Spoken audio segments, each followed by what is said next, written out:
marketing is okay, it's all great, but typically we're in the business of ordering dreams. That's what we do, because if we fail to exist or if we cease to exist, it's directly going to take a hit on your sales and P&L and business. Shoot for the stars and you'll reach the moon. Working with the Gen Z kids isn't easy, man. It really isn't. Priyanka's guide to 5 good tools for tech is hire Gen Z. Marketing is not sales. सुबह काम करो, शाम को party करो, and in all in the same place. I mean, that's how marketing and advertising works. I've been in love with Apple because of Steve Jobs, and when Jobs left, I have not bought another iPhone. I'm in love with Google since Sundar Pichai because, I believe he's genuinely a nice guy and he genuinely wants to do good for the world. So I love Google. We believe in personalities. Reels need a lot of clickbaity content. Why are we listening to you?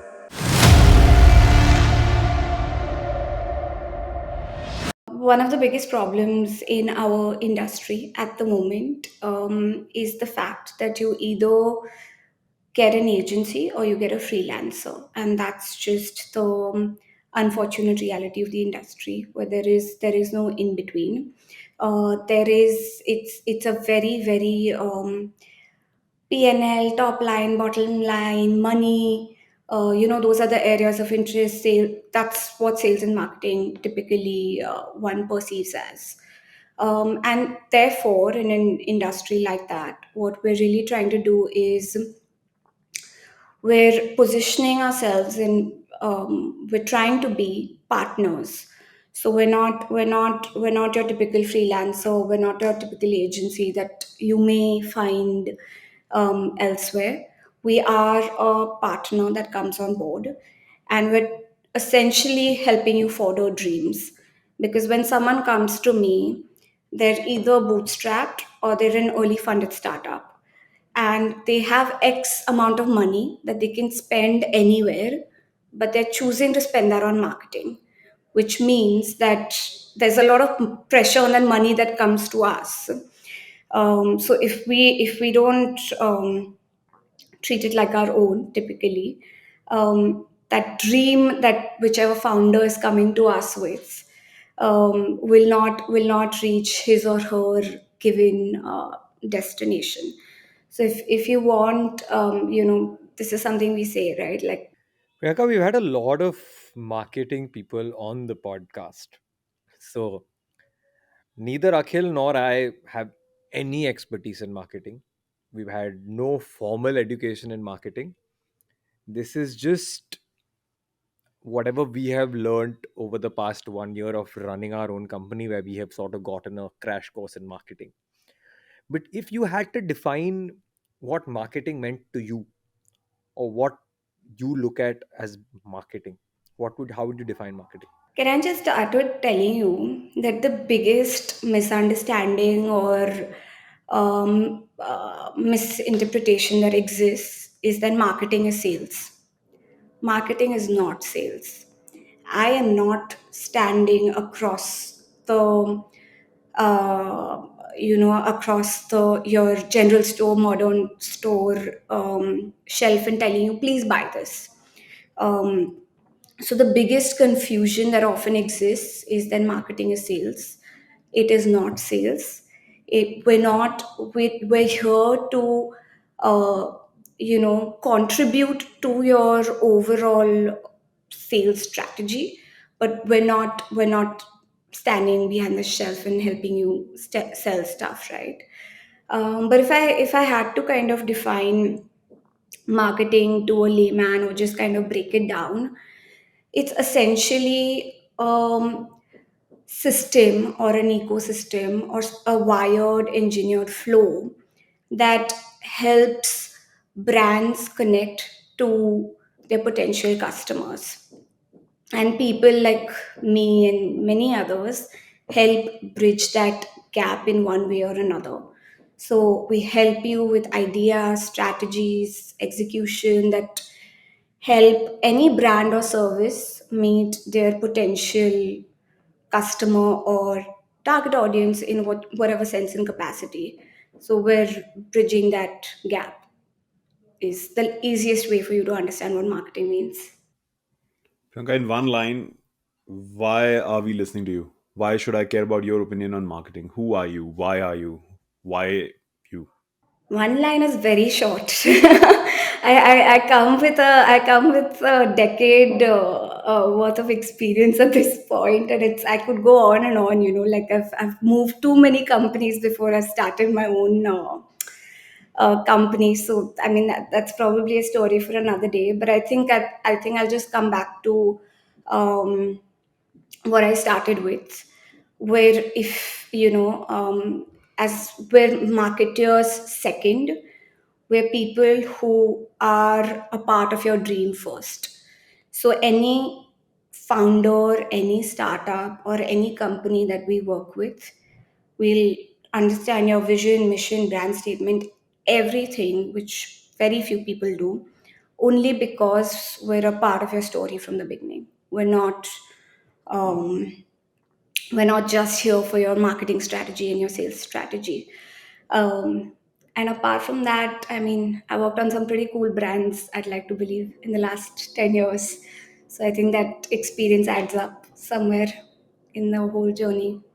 What are some of the most amazing brands you've worked with, and what kind of experiences have you had?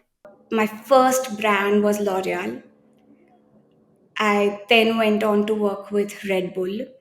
I was working on Tata Motors. I was working on Netflix. Then I quit my first job and then I moved to another ad agency. And there I was leading um, this portfolio for Amazon Prime Video. So I did that for a couple of months. Then I moved to the brand side where I was with Godrej Consumer Products for a very, very long time. I was leading their hair color portfolio by the time I left. And then I was with Tata AI doing life insurance. And all of this is in digital marketing. So I was doing digital marketing for these brands. And these are just some of the brands. I'm sure I've missed a lot along the way. But these are like some of the iconic ones that I think I'll always like treasure. You've mentioned names which are not just iconics, they are mammoths in their own fields. What is one common thing you've noticed in all of these? And what is one problem, if you had to say, is common amongst them? What is that? It's very interesting that you asked me this because I was having a conversation with someone from the industry who's also my mentor. And he's also worked on some fantastic brands, and we were talking about something very similar, and we were like, what's working? What is it that makes these brands them? And one common theme that we can all resonate with is the fact that all of these brands have failed at some point to succeed. And I'm not talking about like small failures, or I'm not talking about like small setbacks. Like I'll give you an example of something that we had particularly worked on, and I will always remember that very, very clearly. um, Tata Motors, I was working on Tata Motors at that point, and Tata Motors had launched a car called Zika. I don't even know if you guys will remember. It's a couple of years ago. We launched the car. It was a massive campaign. We spent a lot of money, and like we put money on creating awareness for the name, etc., etc. And there was this virus that came across the same time called Zika virus. Again, I don't know if you all remember it. It's been a couple of years to that as well. And overnight, I remember, I think I was leaving office, it was like 9 p.m., very common for marketers, as much as we should not glorify it, it is the way it is. And we started getting calls saying that, you all have put out all your marketing campaigns, this cannot happen, nobody's going to want to buy the car, etc., etc. And we all huddled back in and we said, okay, what do we do now? And the client says, the name needs to change, but how do we change the name? Because we don't want to look insensitive, or we don't want to, we don't want to come across as a brand that doesn't care, because that's not the reality. Um, and so we went back to the table and we said, let's, at that point, UGC content, which is user generated content, was a big thing. So we said, let's put out a campaign where we get, people to give us names for the car, and we'll give them like certain incentives, etc., etc. And whoever comes up with the best name, we take that name and we'll give them something. And the campaign ran for 10 days. It became a huge campaign. We did certain things that got registered for the Limca Book of World Records and things like that. And then we got a name called Tiago, the car that you know as Tiago today. So the car name eventually changed to Tiago, and it was a consumer led name change. It was not something that the brand came up with. So going back to your question, and my point being that all of these brands have, had some setbacks, have had some failures, etc., etc. But what really counts is how they've kind of come out of it and how they've overcome it in some way or whatever capacity they could. And I think that's one common thing. Go and look up the brands, you will see one common theme across all of them. There are numerous such examples where naming gets you in trouble. The most recent one is Corona, poor beer company. When coronavirus came across, and Corona's stocks just went puddling down. The other one that comes to mind is the Bharat Oxy, when the whole oxygen crisis was going on. And there's this company called Bharat Oxy, which had nothing to do with oxygen cylinders, but everyone started picking up Bharat Oxy shares because they thought it's all oxygen cylinders. Why I picked this up is because my understanding on marketing is that you associate a certain feeling, or you associate a certain emotion with each company, and that emotion can only be generated by people such as yourselves. How do we go about it? Let's take an example, and let's see your workflow. So let's say you're marketing for our podcast. We hire you today. What would be the process, what would be the workflow for you to think that, okay, I'm going to associate the entrepreneurial spirit with their podcast? Okay, so let's start with a couple of things, right? So whenever since you've given me the example of your podcast, it always starts with debriefing things, right? Where you sit back and you're like, okay, so as marketers, our first job is to understand why are you doing this podcast. My sense is you want to generate, you want to create something which is motivational, something that's empowering. Entrepreneurship is something that everyone's talking about, etc., etc., right? It then comes down to, okay, you're doing it, but there are lots of other podcasts like this, so what makes you different? So there are a list of certain, questions and things that we try and understand from, you can say, the base level. So tell me, let's start with the most basic. Why is it that you guys want to do this podcast? We believe that people don't fall in love with corporations, they generally fall in love with personalities. And we wish to understand what kind of people actually go out and build these businesses that develop such personalities, right? I've been in love with Apple because of Steve Jobs, and when Jobs left, I have not bought another iPhone. Or I'm in love with Google since Sundar Pichai because I believe he's genuinely a nice guy and he genuinely wants to do good for the world. So I love Google. Or numerous people, Tesla. You talk about Gates, and then when Gates goes away, then Microsoft suddenly plunges. So we believe in personalities. We want to highlight them. That's why the podcast. Fantastic. What sets your podcast apart? Because, Nikhil Kamath, for example, I'm sure you'll have seen his podcast, WTF. He's doing something very similar. Some of them are 3.5 hours long when he interviews some of the biggest founders. So, what do you think is that differentiator that you're offering? He is talking to founders who are already known. People already know that they exist. Their corporations are already things that people use. There's names that they hear in everyday life. But we want to be the bullhorn that someone, anyone, maybe you can use to tell people that, hey, I exist. This is my company. This is who I am. This is my ideology. So we want to be the bullhorn that allows you to communicate why your personality is your corporation, and we want people to fall in love with your personality and thus your corporation. Okay. And my last question to you would be, what are the kind of people that you'd want for this podcast to reach? Who is your potential target audience? Who do you see viewing this podcast? People from the ages of 18 to 40, maybe even 45, the ones who want to take the leap but don't understand the challenges they face, the ones who are scared for no reason, or the ones who are scared for a reason that has already been solved. For example, Priyanka, today people will watch your episode. They'll understand these three questions. Then they'll understand, oh, I can have this conversation going forward with multiple people. Why don't I try my hand at starting an agency, right? So those people, we want to be able to get them to take the leap.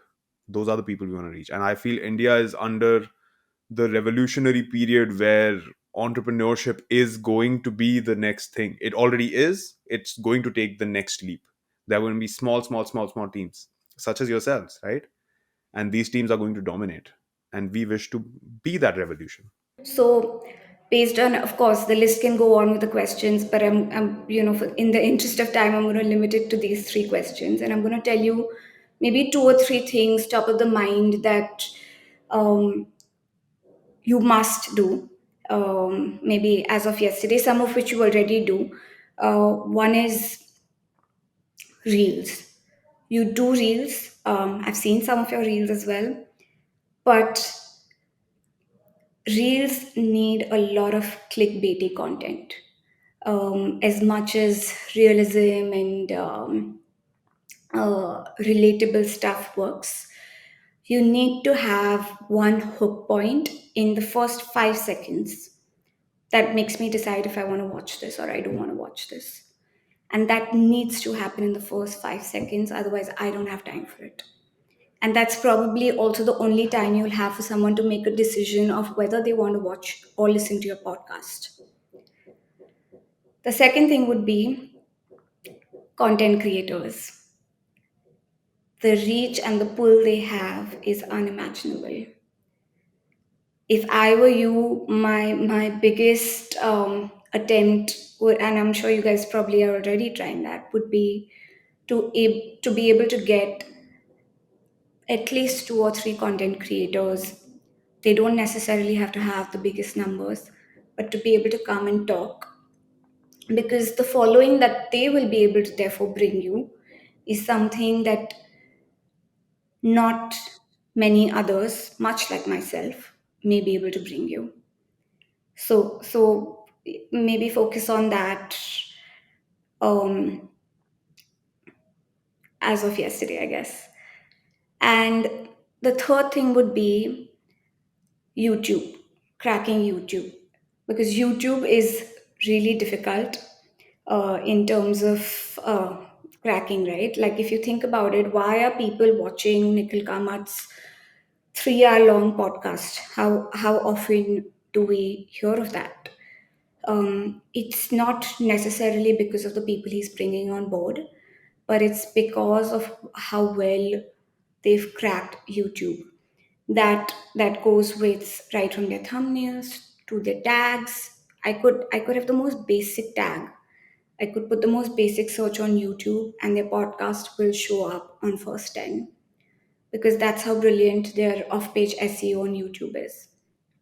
So again, I could go on, but like three things that I could definitely tell you as a marketer, if I had to do for your podcast, it would be this: like, just take my advice, do it, and do this for 3 months consecutively. Your numbers will go up, guaranteed.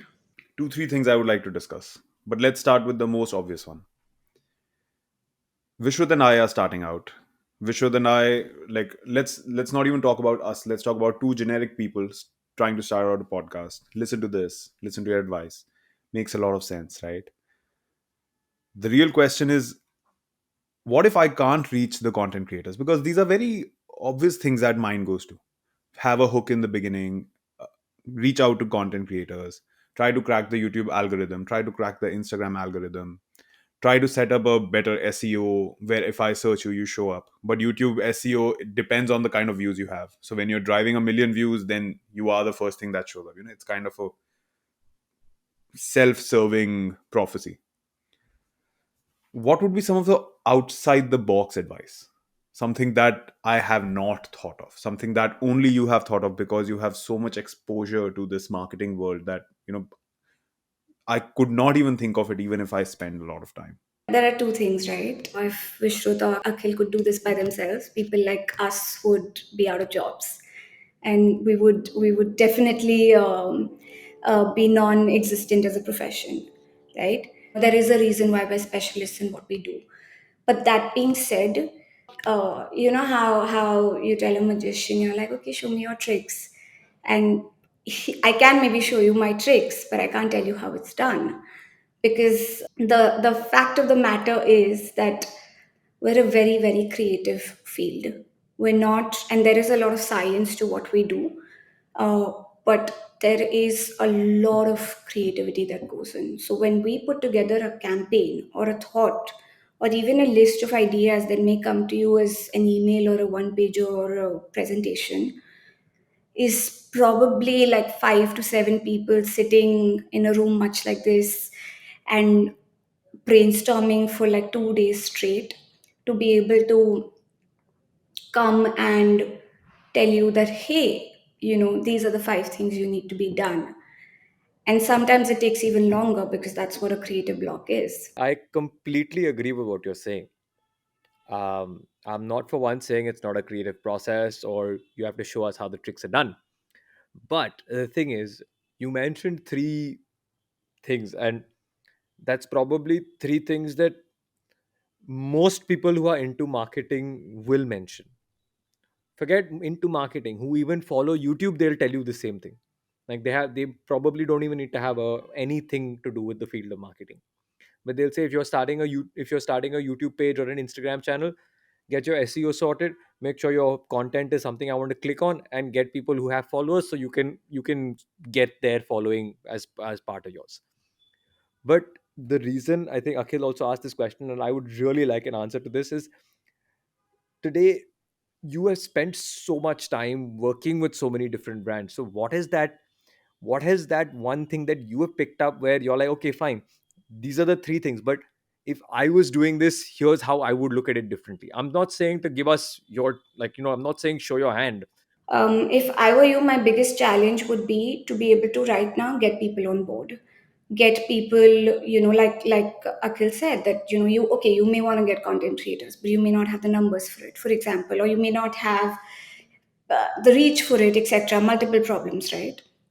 So one of your biggest challenges or your biggest problem at the moment could be getting people on board. Can I fly with that?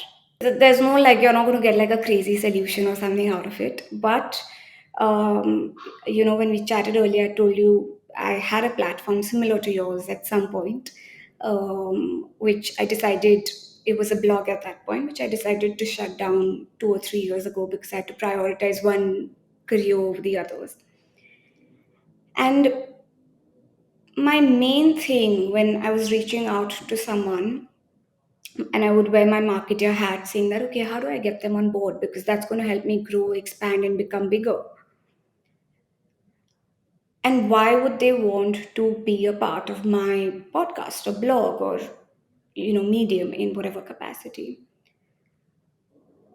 I just started doing one thing. I started, whenever I would email someone or whenever I would write to someone or I would call someone, I would tell them that you may have no reason to do this because you're probably some of the biggest, you're one of the biggest founders in our country, or you're one of the biggest people in our country. But if you do this, you will, I was 23 at that point, you will help a 23-year-old fulfill her dream and her passion. This is just one line that went in my email. I interviewed the founder of Zomato, Dipinder Goyal. I interviewed the founder of Ixigo. I interviewed the founder of Carrot Lane. I interviewed celebrities like Mithila Palkar, Masoom Meenawala, all the people you can think of. And it was just this one simple line. My platform hadn't even launched at that point. And so, what I'm getting to and what I'm trying to tell you is that marketing is not complicated. You just need to tug a string in someone's heart. And that's all it takes, whether that's your customer, whether that's your, so even if you put out content that hits me at the right spot,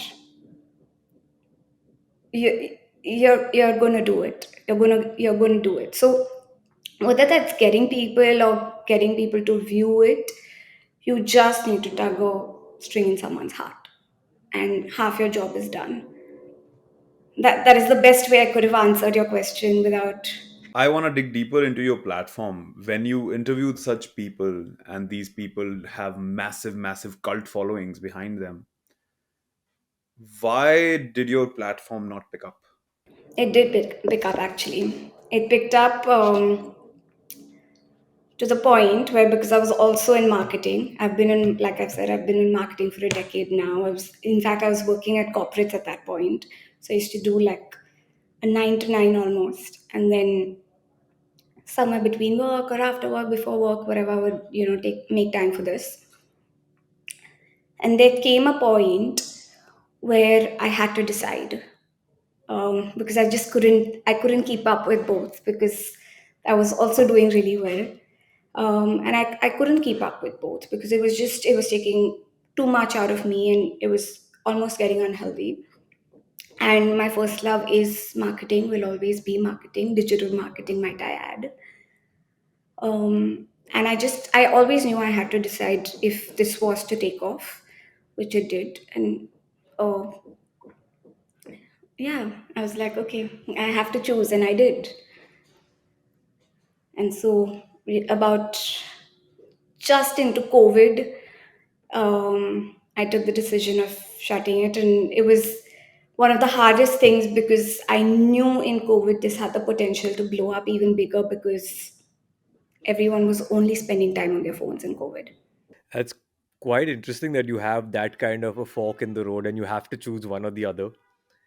I idealistically you would think that you could do both. Given even today, um, both Akhil and I for the past about 6-7 months have been doing this as a split, and we've also reached that fork in the road where we're like, okay, now we have to decide one way or the other. Yeah, you have to make a choice. Like I remember, I would be in the Godrej office, for example, when I was working there. And sometimes there would be a meeting, and I would have set up like a call or an interview with someone that's super big and nothing can be rescheduled. So I would excuse myself. I would go to the stairs that were in our building, and I would have two phones, one to record and like record whatever's being said, and the other is to have the conversation. I would do that for like half an hour, 45 minutes, whatever it took. And I would come back in and go back to like the job I was doing. And I would just come back in and I would be so like rushed with adrenaline of speaking to someone, at that level, almost losing focus of what's happening in that room. And as much fun I've had juggling between the two, I think there just comes a point where you're like, okay, you have to make a decision. And I think the last time I spoke to you guys, Akhil told me that I think you guys have found your decision in that sense as well, where you all think y'all are going to pursue this full time. Yeah, so I'm moving to Delhi, and we are going to be doing this in person for some time, and let's see where the road goes. Priyanka, I want to dive deeper into the numbers about your platform, how, where it went, how it went, and when you gave up, how big a decision it became because of the numbers. So we were at that point, I mean, unique visitors is what you count. So how many unique visitors are coming on your platform? And if I just have to put that in like a layman language for someone who's watching, it effectively just means the number of people, as individuals, that are coming on your platform in a month. And that was over a lakh, a month. And that was the last, I think, one of our stories just before that had blown up. I can't recall which one. But yeah, it had just blown up. And some of our blogs would get, I don't know, some 70 to 100 comments, and like those are pretty cool things. So yeah, I mean, if I think that would be the most realistic number that I could share. So Priyanka, you decide to take the other road and you decide that I don't want to do this. I'll run my own company now. And now we are here with the PSD Media. So what is PSD Media? What kind of teams are you driving? What kind of culture do you want to build within your firm? What do you aim for? What do you aim to achieve? PSG Media is truly, truly my baby, as I think any founder would ever tell you. Um, Starting this company, it was always a part of the plan. I always knew that I wanted to have my own digital marketing company. It was just a matter of time because I was like, okay, I'll get the experience first, etc. But what one often doesn't realize is what that does is you've been working for so long that you're at a certain designation, you're at a certain salary bracket, or you have a team, things are pretty sorted. And taking the decision to quit that and just go into the unknown again was I think one of the scariest things I've done, because even prior to that, when I had the other business, it was along with my job. So there was a salary that was coming in every month regardless. But when I finally decided to start PSD Media, it was really scary. But I just knew I had to. It was about time in the plan that I had chalked out for myself. So we're a growing team. We are a small but yet growing team. We do everything. We do social media, we do influencer marketing, we do performance marketing, website consulting, pretty much the whole shebang that digital marketing really comes with. But what my premise always stays in whatever we do is thinking and strategy. So whether that could be something as little as a consulting gig, or it could be something as big as working with a D2C brand, um, everything gets tied to like a strategy. So I primarily right now take care of the strategy, and then we have different people who take on roles for creative, for performance marketing, things like that. um, Addressing your point of what work culture I want to develop, I think I'm still learning. I have realized that there is never that definitive answer, because still 3 months ago I was like, okay, I want to be that really fun, cool workplace, which is, like I said, work by the day, party by the night. Like, I really I want people to have embody that work culture where things aren't too hectic. As long as work is getting done, it's fine. And I did that. And not to say that, we're not fun or any of that, but I am now realizing that a little bit of discipline is very, very helpful when you run a team, and you run a team of your own. So now there is a bit of pivoting happening towards that. So I think there's no definitive answer to what work culture, because I think I'm cracking it, and I think I'll be cracking it even like 5 years in, because working with the Gen Z kids isn't easy, man. It really isn't. It's my team's gonna see this and gonna be like, we're all Gen Zs. Like, what are you talking about? But they're saying these slangs that I don't understand half the time, and it's I'm making myself sound too old right now. But yeah. You know, Rhett and Link have this one Gen Z in their team. So Rhett and Link are YouTubers. They run a channel called Good Mythical Morning, and they have kept this one Gen Z kid, and they specifically do episodes with him where he tries to use the Gen Z slangs, and they try to think what that could mean. Send me the link, please. Maybe I'll learn something. No, I'll definitely do that. Maybe I'll learn a thing or two. Yeah, but I also have to tell you that they are genuinely the smartest generation that I've worked with. They may have, like, we may not understand. Are you guys Gen Z by any chance? Because Nah, we're millennials. okay, okay, good, good. Y'all have my back then.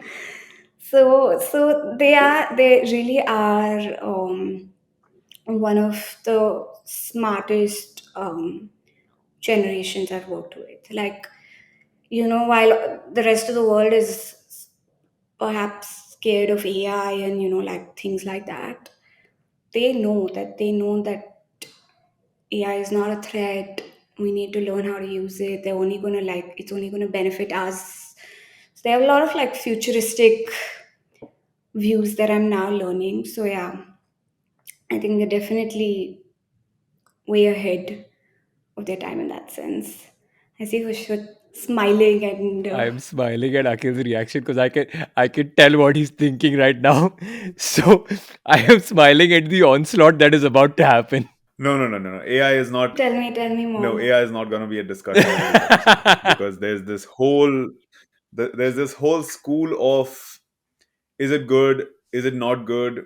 If it's not good, then how not good? And if it's good, then how good? It can just be an episode in itself, and you don't want to make this Yeah, that. we'll get an AI specialist soon enough, and we'll have a discussion, and then we'll send it to Yeah, you. fair, fair. Send me the link to that episode whenever you take it live. It had absolutely nothing to do with your answer.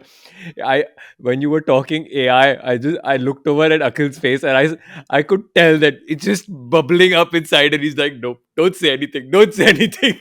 So I was just smiling at that.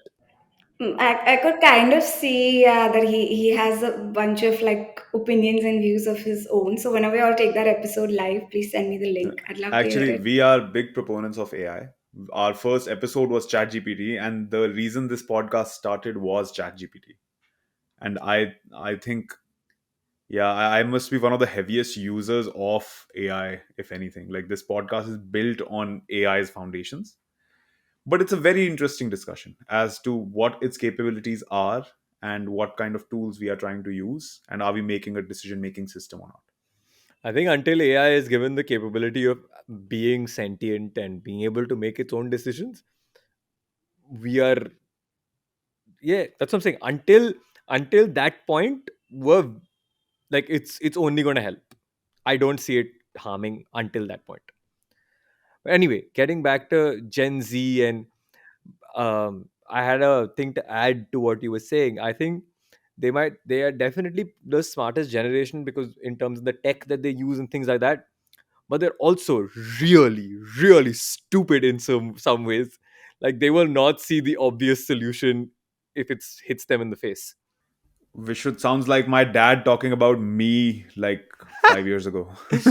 No, dude. I mean, So that's why it helps because for us, when we're in a room, so we're currently split between like millennials and Gen Z people in a room. So like when I was telling you initially, right, when a brand comes to us and we're brainstorming, you will see like two ends of a discussion almost happening because the Gen Z kids will want to do something which is often pretty cool and different.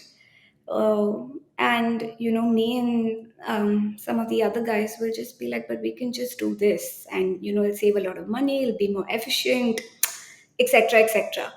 But I think it's interesting to see the two perspectives that come together. I think that often leads to a very good middle ground. Yeah, that's exactly what I was going to say. That I think when both of those come together, I think it comes to a really beautiful middle ground that is workable and kind of then sells. There's that saying, na, shoot for the stars and you'll reach the moon. If you shoot for the moon, you will never get off the earth. I feel the question becomes as to who you are targeting. Because if you're targeting older people and they are not in vibe with the younger generation, then you have to use like older methods to target them. For example, my dad says, why don't you release an ad on in the newspaper for your podcast?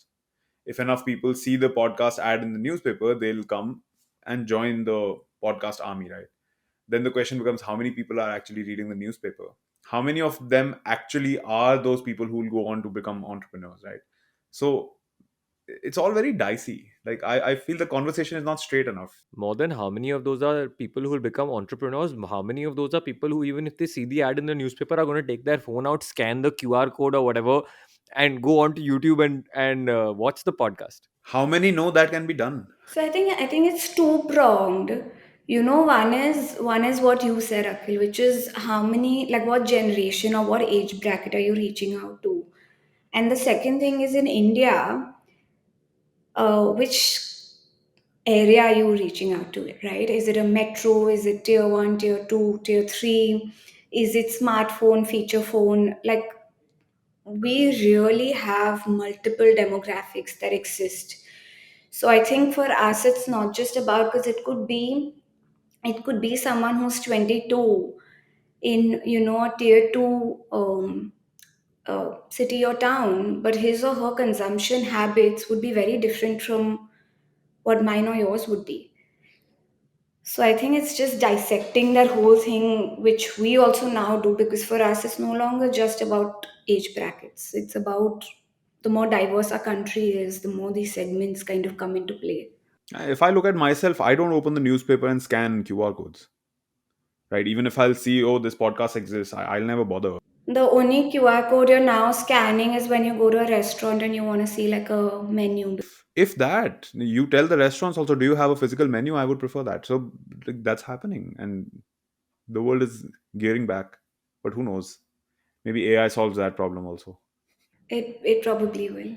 It just, I think it's a matter of time. Next thing you know, you're going to get augmented reality glasses when you enter a restaurant, and they'll show you menu items in front of your on your table, where you can pick through, slide through. I will not be surprised. I mean, we're living in times of the metaverse, and like it's just like the unimaginable that I don't think one would have thought of a couple of years ago. So yeah, it's probably just a matter of time. So, but tech is. I think it's a great time to be in tech. Whoever's in tech is going to make a lot of money. So another opinion, Priyanka, we strongly believe that every single thing that now happens is going to be tech enabled. So everyone is either going to be in health tech or agri tech or construction tech or some every single thing is going to be enabled by tech in some way or the other. So every single business needs tech, because now we're moving away from the world where every business needed a factory to every business now needs tech. Tech, basically, in my opinion, are just tools, right? And they can be infinitely multiplied. So that makes them that much more valuable. You can, instead of having one person, you can have like an army of robots who do stuff for you. And these army of robots are called semiconductors, and they are increasing exponentially year after year after year. So let's talk about tools. Let's talk about some of the tools that you utilize in your company and that like a small company can utilize by themselves. So maybe give us 5 marketing tools that might be very useful to these companies. Tech is not um, my strong suit. It never has been. It's something I'm learning. It's something that, so now when I hire, I'm consciously hiring people who are, because that's what you do, right? You know that, okay, this is probably something that I'm not the best at. So I need to hire someone who can fill that um, gap for me. So now when I hire, I'm very conscious about how tech focused are they, what is their understanding of tech, what tools do they use. And of course, I don't mean to sound like, in it, we're in the digital ecosystem, we use tools on the daily. We've grown up, like my entire career has been built on all your basic stuff like Google Analytics, attribution tools, things like that. But those are very back end technical, right? The kind of tech that I'm talking of is that today when my copywriter is writing something, he's using a tool which would earlier take like 3 hours, is probably now taking 1 hour. But I'm not the one to tell him that, okay, use this tool. I hire people based on their strengths of how they can make our life easy.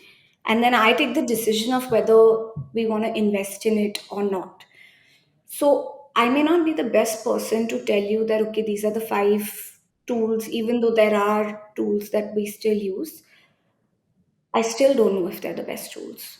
Apart from your basics, again, like I'm not going to include like analytics, and I'm not going to include say like a WordPress. I'm not going to include like your basic stuff. I'm talking about like going that extra mile.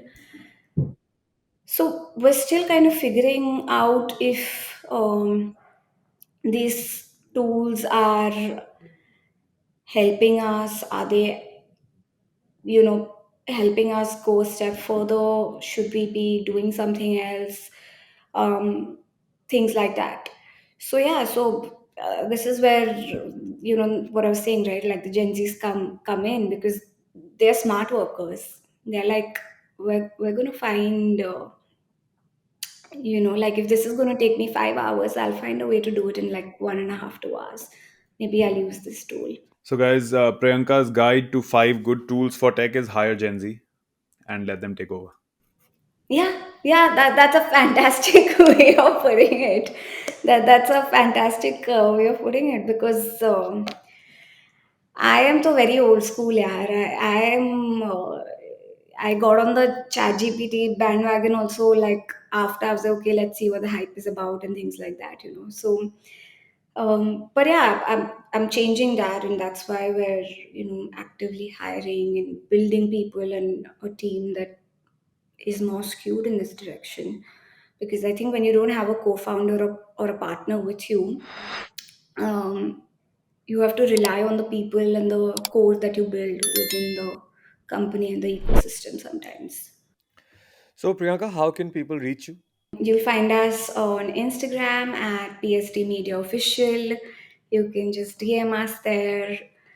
You can also just email us directly at priyankashah.digital@gmail.com, or I'm honestly available at a lot of these industry events and things like that as well. So you'll just find me somewhere. It's not too hard to get in touch. Just get in touch through any of these mediums, and we'd be more than happy to help.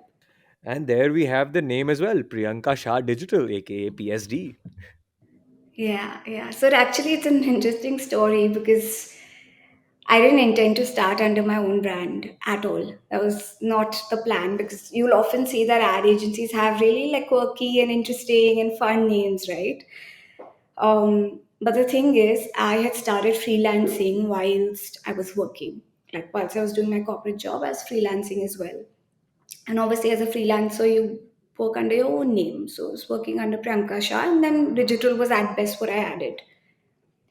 And then by the time I quit, like people whom I was working with, and because I was already in the industry, the network kind of started knowing Priyanka Shah Digital. And then when I wanted to form a company, I was like, that's a really lame name. Like, I can't have, I'm not like the Tatas or something that, like, what is Priyanka Shah Digital? So then I was like, okay, let's make it PSG Media. And that's actually how, and then we obviously saw is then any other registered company, etc., etc. And that's how PSG Media, the name kind of came together. So, Priyanka's building the next Goldman Sachs, huh? There you go, forming an identity Yeah. with the brand before the brand even exists. Yeah, I mean, honestly, as a marketer, you guys had asked me, right? Like, what is it that we can do to help our podcast? I would say, like, create a personal brand. There is nothing better than that. Like, it's also what I'm building right now. I'm not saying I'm there at all. Even things like this, right, are a part of that same effort.